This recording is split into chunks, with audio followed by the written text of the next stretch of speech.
This is Devin Mitchell. I'm a basketball coach, basketball player. Done a bunch of different jobs, man. I'd like to do a little bit of everything, man. So that's what I like to call myself.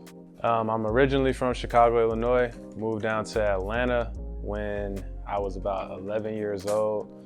Grew up with a younger brother. We're 16 months apart, my boy Jalen. My mom was in the house, my pops was in the house. You know, grew up pretty much like a regular American kid. Not nothing different. So my first sports role model, Michael Jordan. Grew up in Chicago, so you can't miss it. My grandparents, big Chicago Bulls fans everywhere. My grandmother, my granny on my mom's side, big sports fans. So Michael Jordan was all over the house.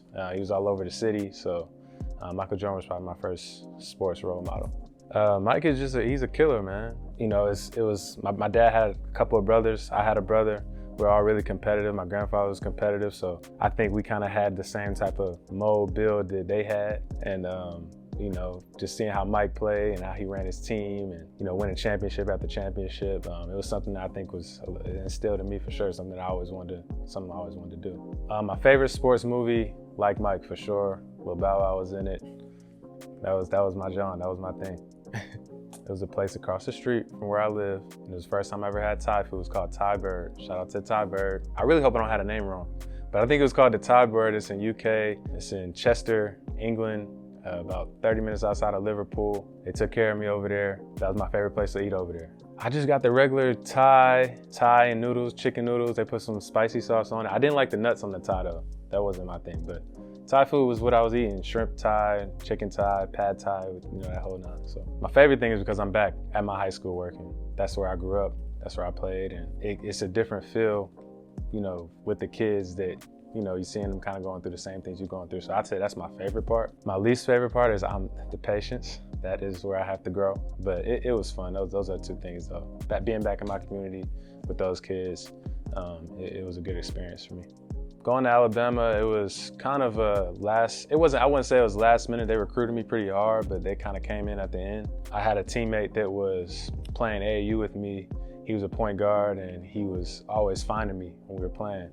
As a shooter, every shooter know, you want to play the point guard that's looking for you. And I was able to knock down shots all summer, and I was like, yo, wherever you going to school at, bro, I'm going with you. So he ended up committing to Alabama. He was from Alabama. His name was J. Cole, Justin Coleman. Shout out to my guy, man. But yeah, I kind of followed him in a way.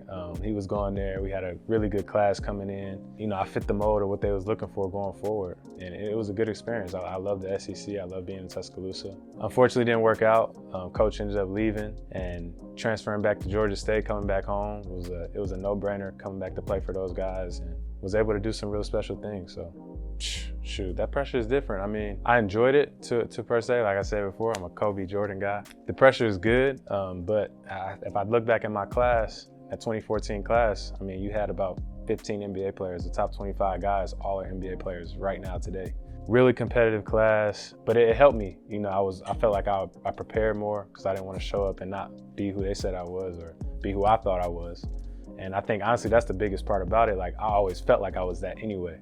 What they was writing and what they were saying was all cool, but I always felt like I was there. So it was pressure, but not too much pressure. But I can see the difference between today's game and now. Like, it's completely different. Like, the media is wild on it now. Like, it wasn't like that when I was playing. So in a sense, like, I think I could have kept it under control for real. Like, it didn't really rattle me too much, but definitely some pressure though, for sure.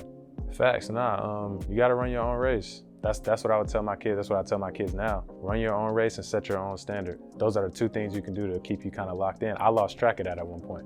When I went to Alabama and left school, went to Georgia State, going to a lower conference, it was different for me. Didn't feel the same. And I go from playing in a 15,000 seat arena every night that's sold out in the SEC on the road to Georgia State, 3,000 people in there, maybe one big lead. So if you don't win your conference, you don't go to the NCAA tournament. I had to adjust and kind of get back to like, all right, I can still get there. And went through some injuries and stuff like that too. So it was definitely a challenge, but I had to lock back into like, all right, like, this is what I am. I've been saying this about myself for years when I've been playing basketball and not really thinking. You know, once I did, you know, your confidence come back slowly and you just start putting the pieces back together. Next thing you know, you're playing pretty well and you know what you're supposed to do. So I just tell my kids that all the time, like, set your own standard, have that, and that's what it's gonna be. That should never change. change. And then the second thing is just run your own race. You can't really worry about nobody else. I would say that my purpose, I'm not sure if I found it yet, but I think I'm on my way. Since I've gotten out of school, I've done a bunch of different things. I worked in corporate a little bit, coached high school basketball, about to be coaching college basketball next year. So it's a process, man, trying to find your purpose out here. But what I would say to everybody, just dive into everything. You're not gonna know what you're good at until you do it. You always think a bunch of these things, I'm gonna get my degree in this. I ain't used my degree one time, y'all. I'm telling you, I ain't used it yet. Not that I don't plan to, but it's just how I go in the real world, man. You gotta just be able to adjust. And I think that's why athletes, we're looked at a certain way because we're good at that. We adjust quick. Every possession is like this. Every game is different. Every scout is different. All those things come into play when you're in the real world. And if you just haven't experienced that, it's going to be really, really hard for you to, find what your purpose, or you might end up doing something that you don't want to do. But I think we're lucky as athletes because we get to go through that. What's up, y'all? This is Devin Mitchell, D. Mitch, former Georgia State guard, and this is my purpose to be heard.